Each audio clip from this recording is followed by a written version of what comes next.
Welcome to the Exercise Prescription Narrated PowerPoint presentation. My name is Joseph Melville, and I'll be addressing all of the goals and outcomes of new clients and the results obtained through the SR and PARQ questionnaires. Then I will do a needs analysis on the physical and physiological demands of the client's chosen sport that is relevant to their goals. Finally, I'll provide a list of recommendations that will make it possible for the client to reach their various goals and improve their overall health and well-being.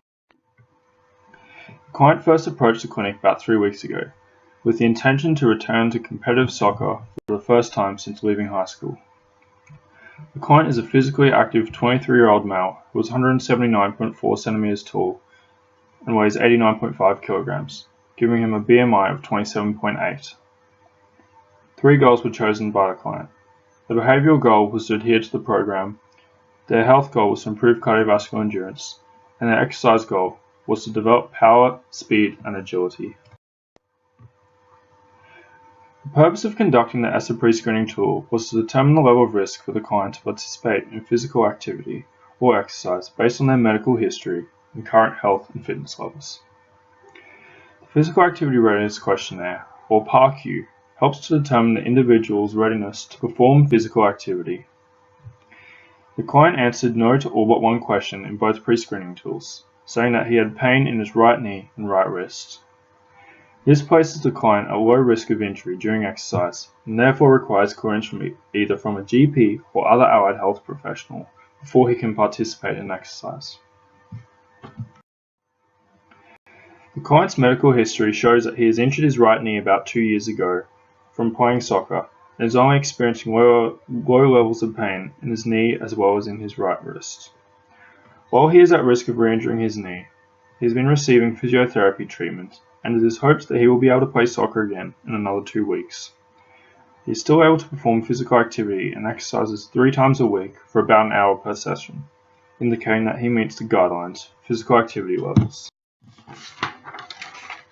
Soccer is a start-stop sport that requires a great deal of cardiovascular endurance, as well as a number of different movements, including shuffling, running, sprinting, jumping, landing, driving, sliding, decelerating, falling, and getting up.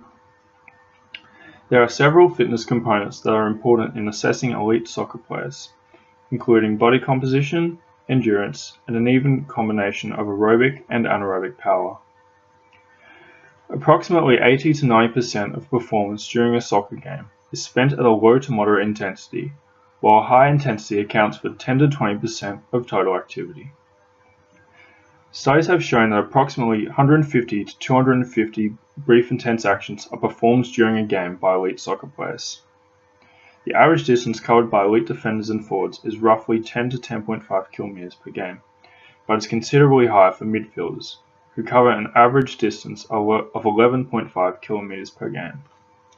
Strikers appear to have shown the most physical contact at high intensity, suggesting that they are required to be the physically strongest players out of the 3 positions. Attacking players like strikers and forwards are generally considered to be the fastest players on the team over sprint distances of 5, 10, and 20 meter intervals. The tallest and heaviest player on the team is the goalkeeper, and when analysing their performance over various sprint distances, they are generally the slowest players on the team. However, goalkeepers are better at performing explosive power tests such as the squat and counter movement jumps, and also have better reaction times than the other positions, since they are required to jump and dive to save any shots on goal with skill and precision. Elite soccer players have an average height of between 180 and 185 centimeters, an average weight of 75 to 80 kilograms, with a mesomorphic body composition, the most common somatotype.